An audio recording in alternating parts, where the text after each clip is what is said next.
hay una foto que casi nadie recuerda haber visto. Un hombre de gesto serio, de pie en un tribunal de Barcelona, mientras su hijo, el mejor futbolista del mundo, esperaba fuera en silencio. Ese hombre se llama Jorge Messi. Y durante más de 20 años, mientras el mundo entero aplaudía cada gol de su hijo, él se mantuvo en la sombra, construyendo algo que pocos llegaron a entender del todo. ¿Fue solo un padre acompañando el sueño de su hijo?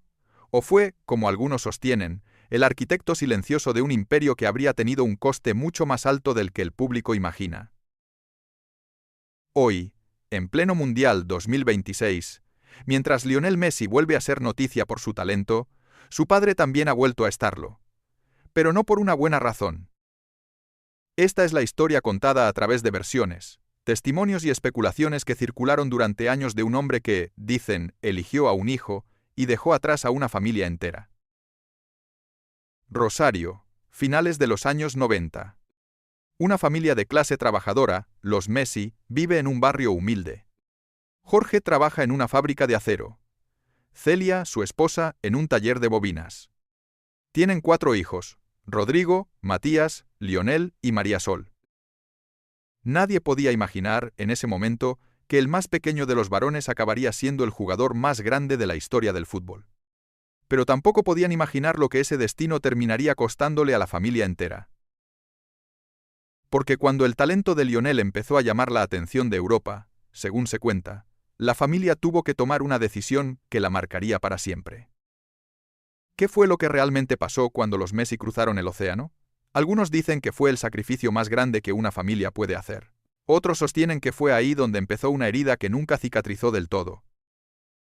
Te lo cuento en unos minutos, porque antes hay que entender quién era realmente Jorge Messi antes de convertirse en el hombre que todos conocemos hoy.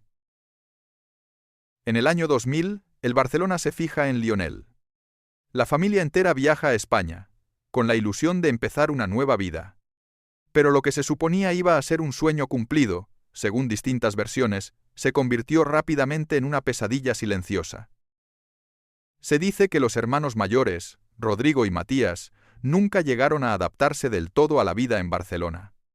Y que María Sol, la más pequeña, lloraba cada vez que le hablaban en catalán en el colegio. La presión, cuentan quienes conocieron de cerca a la familia, se volvió insostenible. Y entonces llegó la decisión que, según trascendió, terminaría partiendo a la familia en 2. Celia volvió a Rosario con Rodrigo, Matías y María Sol. Jorge se quedó solo en España, con Lionel.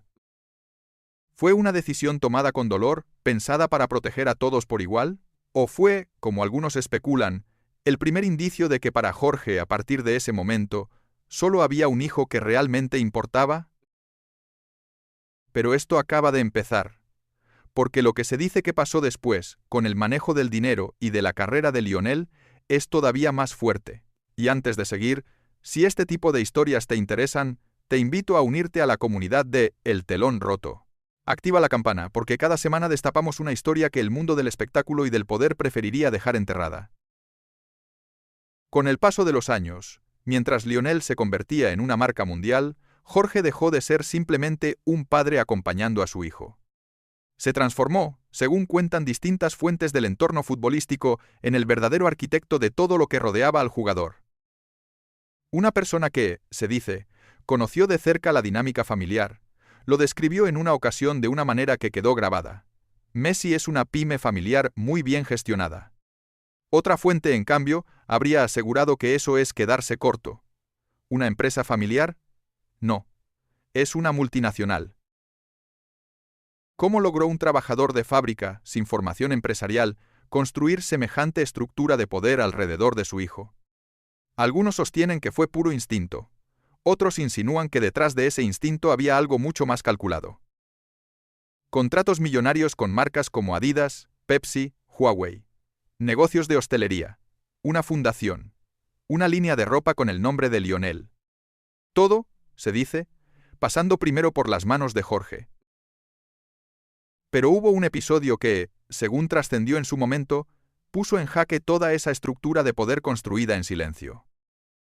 Julio de 2016. Un tribunal de Barcelona.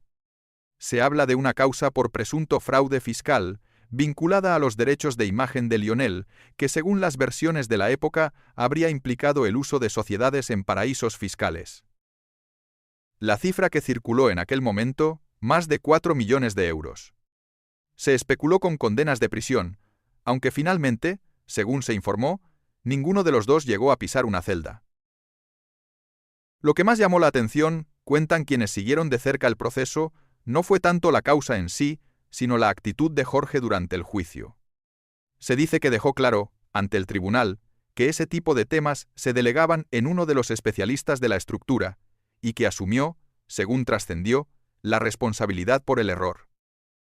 ¿Fue un simple error administrativo de alguien que de repente se vio manejando millones sin estar preparado para ello? ¿O fue, como algunos sugieren, la prueba de que el control que Jorge ejercía sobre el dinero de su hijo iba mucho más allá de lo que cualquiera imaginaba? Lo que viene ahora es todavía menos conocido, la historia del hijo de la familia del que casi nadie habla, y que algunos señalan como la prueba de que no todo en el clan Messi es tan perfecto como parece desde fuera. Mientras Lionel se convertía en leyenda y Jorge en el arquitecto silencioso de su imperio, había otra historia desarrollándose en paralelo, mucho más lejos de las cámaras. Matías Messi, el segundo de los hermanos, fue creciendo bajo una sombra muy distinta a la de su hermano pequeño. Distintas fuentes periodísticas lo describieron, a lo largo de los años, como el más rebelde del clan. Algunas versiones lo vincularon, en ciertos momentos, con episodios policiales que la familia, dicen, se habría encargado de mantener lo más lejos posible de los medios. ¿Es casualidad que el hijo que quedó más cerca de Celia, y más lejos del control directo de Jorge, sea precisamente el que terminó más involucrado en polémicas? Hay quienes lo interpretan como una simple coincidencia de la vida. Otros lo leen como una prueba más de que, dentro del clan Messi, no todos los hijos recibieron el mismo cuidado. Y así llegamos al presente. Junio de 2026. Pleno mundial. Lionel Messi, con la camiseta de Argentina, vuelve a ser la noticia más grande del planeta. Pero en medio de la euforia, algo se quiebra. Circulan rumores sobre la salud de Jorge. Versiones que hablan de una situación grave. Una presentadora, en un programa de streaming, llega a afirmar en directo que Jorge habría muerto. La noticia, se sabe ahora, era falsa. Pero el caos que generó, cuentan quienes siguieron el episodio minuto a minuto, fue real. La familia Messi tuvo que salir públicamente a desmentirlo, a pedir respeto por su intimidad y a confirmar que Jorge atravesaba, en sus palabras, una situación de salud de la que se estaría recuperando favorablemente. ¿Por qué un rumor así se viralizó tan rápido? ¿Será que, después de tantos años de hermetismo, de control absoluto sobre cada información que sale del clan, el público quedó tan hambriento de detalles reales que cualquier versión, por falsa que fuera, encontró terreno fértil para crecer? Hay quienes ven en Jorge Messi al padre perfecto, el hombre que sacrificó todo, incluso a su propia familia, para que el talento de un hijo no se perdiera por el camino. Hay otros que ven algo más oscuro, un hombre que, según especulan, habría aprendido a convertir el amor paterno en una estructura de poder y control que terminó beneficiándole a él tanto como a su hijo. La verdad, probablemente, esté en algún punto intermedio que solo la propia familia conoce. Pero lo que no se puede negar es que, detrás de cada gol, de cada título, de cada contrato millonario, hubo decisiones que partieron a una familia en dos. Y mientras escuchas esto, en este mismo momento, Jorge Messi continúa, según las últimas versiones, bajo seguimiento médico. Recuperándose, mientras su hijo sigue jugando el mundial que toda Argentina espera. Es, quizá, la imagen más fiel de lo que fue esta historia desde el principio. Un hombre en la sombra, sosteniendo desde atrás todo el peso de un sueño que no era completamente suyo, y que, según algunos sostienen, jamás terminó de pagar el precio completo de haberlo construido. ¿Tú qué opinas? ¿Jorge Messi fue el padre que sacrificó todo por el sueño de su hijo, o el hombre que convirtió ese sueño en un imperio que terminó costándole a toda una familia? Déjame tu versión en los comentarios. Si esta historia te ha dejado pensando, no te pierdas el próximo documental de El telón roto, donde vamos a destapar otra historia de poder, fama y silencios que el mundo del espectáculo prefiere mantener detrás del telón. Suscríbete, activa la campana y nos vemos en la próxima historia.